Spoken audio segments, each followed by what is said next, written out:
Ville fortifiée sur un éperon rocheux, on la surnomme aussi la perle de la Gartempe. Entourée de 2 rivières, Château-Ponsac demeure un emplacement stratégique. Dans le village de 2000 habitants, il suffit de lever les yeux pour tomber sur des trésors insoupçonnés, comme la façade de cet hôtel particulier du XVIIIe siècle. Elle est entièrement en pierre de taille. Il n'y a aucune partie qui soit remplie en moellon. Et bâtie sur une mesure d'Ancien Régime, puisqu'on est à l'époque de Louis XV, qui est le pied de roi, c'est une mesure 32,4 cm.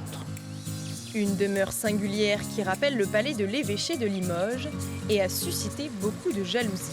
À la Révolution, il y avait un citoyen haineux à Château-Ponsac qui a fait parler de lui et il voulait y mettre le feu. Le feu, c'est ce qui anime Nicolas Dudognon dans sa forge.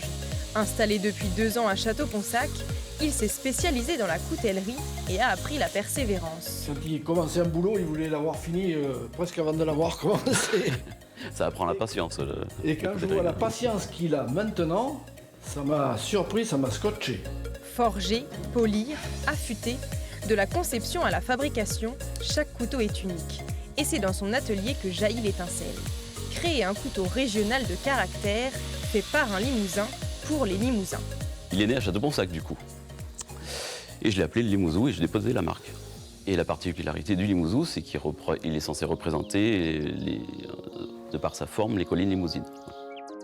La visite de la commune est aussi l'occasion de partir à la découverte de vestiges anciens, comme ce pont dit romain. Édifié au XIIe siècle puis réparé au XVIIe sous Henri IV, son appellation porte parfois à confusion. Il a été appelé pont romain par les populations locales, donc d'un point de vue un peu légendaire, parce que dans sa maçonnerie sont présentes des pierres antiques, donc gallo-romaines, qui ont été remployées et dont l'une d'elles porte une inscription latine, ce qui a permis de donner cette appellation. Sous le pont romain coule la Gartempe. En descendant son cours, le barrage de la Roche-Étrangle-Loup nous fait face. Daniel Bombard, gardien des lieux, en connaît tous les secrets. Oh ben ça fait 41 ans que je suis là, que je m'occupe de la centrale, que je la surveille, que je fais l'entretien, parfois des petits dépannages. La production permet d'approvisionner 1 habitant sur 3 en énergie. Plus qu'une centrale hydroélectrique, le barrage a fait de Château-Ponsac la 2e ville du Limousin à recevoir l'électricité, tout un symbole pour les habitants. Si on écoute les anciens, c'est le patrimoine du pays pour eux. Tous les anciens qui viennent là, ils disent c'est le patrimoine de Château-Ponsac. Toutes ces richesses, Château-Ponsac souhaite les faire connaître davantage. La commune, qui a changé 55 fois de nom, aimerait s'en faire un plus connu dans le paysage touristique de la Nouvelle-Aquitaine.